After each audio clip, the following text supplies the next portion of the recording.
अगर आप शरीर के स्वाभाविक चक्र पर ध्यान दें तो मंडल नाम की एक चीज होती है। हर 40 से 48 दिनों में सिस्टम एक चक्र से गुजरता है। ऐसे हर चक्र में, प्रत्येक चक्र में 3 दिन ऐसे होते हैं जब आपके शरीर को भोजन की जरूरत नहीं होती। अगर आप अपने शरीर के काम करने के तरीके के प्रति जागरूक हैं तो आप जान जाएंगे कि आज मेरे शरीर को भोजन की जरूरत नहीं है और बिना किसी कोशिश के उस दिन आप भोजन के बिना रह सकते हैं। अगर आप इस चक्र पर ठीक से गौर करते हैं तो अगर यह जागरूकता मौजूद नहीं है कि वो कौन सा दिन है, तो उसके लिए भारत में एक दिन तय किया गया है जिसे एकादशी कहते हैं। इसका मतलब है पूर्णिमा से 4 दिन पहले और अमावस्या से 4 दिन पहले लोग खाना नहीं खाते। वो सुबह उठते हैं, कोई नाश्ता नहीं, कोई लंच नहीं, सूरज डूबने के बाद ही वो एक बार भोजन करते हैं।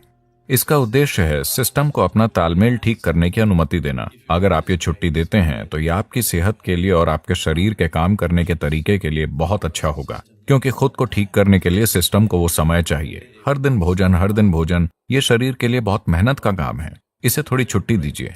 अगर आप उपवास नहीं कर पा रहे तो एक दिन आप कुछ हल्का ले सकते हैं, शायद सिर्फ फलों का रस या कुछ और जो सिस्टम के संभालने के लिए ज्यादा हल्का है। निश्चित रूप से आपका शरीर बहुत आभारी होगा।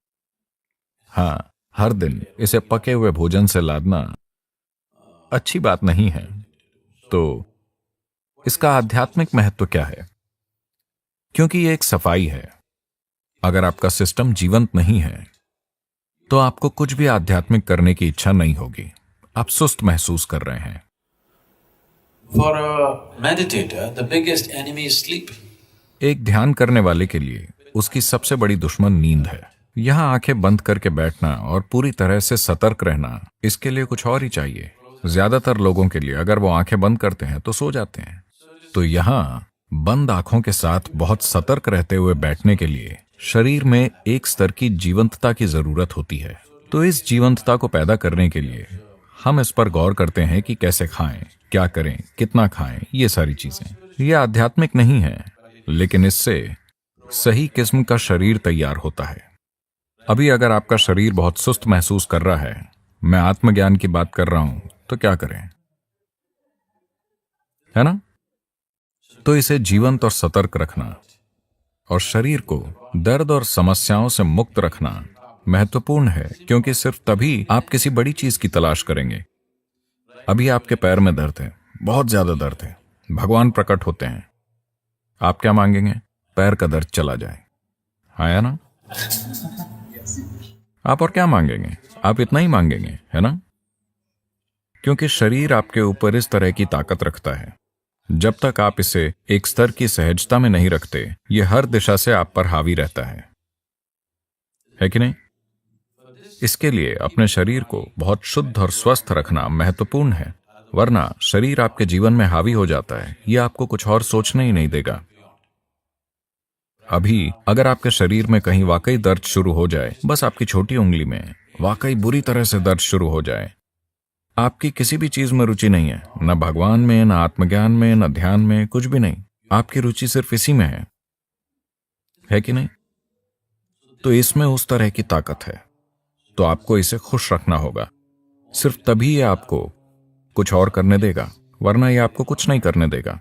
तो उस संदर्भ में बीच बीच में उपवास रखना, शरीर को छुट्टी देना ताकि वो खुद को ठीक कर सके, अपनी जीवंतता वापस ला सके, ना कि भोजन के साथ सुस्त बन जाए, ये महत्वपूर्ण है।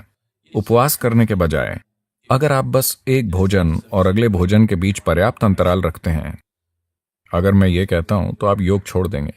एक भोजन और अगले भोजन के बीच 8 घंटे का ब्रेक होना चाहिए हमेशा। अगर आपके लिए 8 घंटे संभव नहीं है तो कम से कम 5 घंटे का ब्रेक जरूरी है। खाने से पहले आपको एक स्तर की भूख महसूस होनी चाहिए। भूख लगने से पहले अगर आप सिस्टम में भोजन डालते हैं तो सिस्टम सुस्त बन जाएगा, यह जीवंतता को नहीं जानेगा। जब मैं कहता हूं जीवंतता, तो मैं बस आपके अभी जागे हुए होने की बात नहीं कर रहा हूं। हम में से हर कोई अभी जीवंतता के एक ही स्तर पर नहीं है। हम एक ही तरह का खाना खा रहे हैं, एक ही हवा में सांस ले रहे हैं, एक ही जगह पर हैं, लेकिन हमारे अनुभव का स्तर एक जैसा नहीं है। इस पल मैं अपने भीतर जैसा हूं, उसे मैं दुनिया की किसी भी चीज के साथ नहीं बदलूंगा। अगर आप मुझे पूरी दुनिया दे दें तो भी मैं सौदा नहीं करूंगा, क्योंकि ये उससे बहुत बड़ा है और ये हर किसी के लिए संभव है। ये सिर्फ इसलिए नहीं हुआ है क्योंकि जरूरी ध्यान और सिस्टम के साथ जो किया जाना चाहिए वो नहीं किया गया। तो इंसानी जीवंतता अलग अलग स्तरों पर कई अलग अलग आयामों में हो सकती है। यह आपको अनुभव और जीने के बिल्कुल अलग आयामों तक ले जा सकती है। तो शरीर को अच्छी तरह से रखना एक बुनियादी जरूरत है। आपको एक महान एथलीट या ऐसा कुछ होने की जरूरत नहीं है, लेकिन इसे बस सहज रखना, ताकि अगर आप यहां बैठते हैं तो आपको हर समय हिलना डुलना ना पड़े। अगर आप यहां बैठें तो अगले कुछ घंटों तक आप बस यूं ही बैठ सकें, एक फटते हुए ब्लैडर या भूख से तड़पते पेट या यहां वहां होते दर्द से परेशान हुए बिना। अगर आप यहां बैठें तो आप आराम से हों। बस इतनी सहजता शरीर में आनी चाहिए।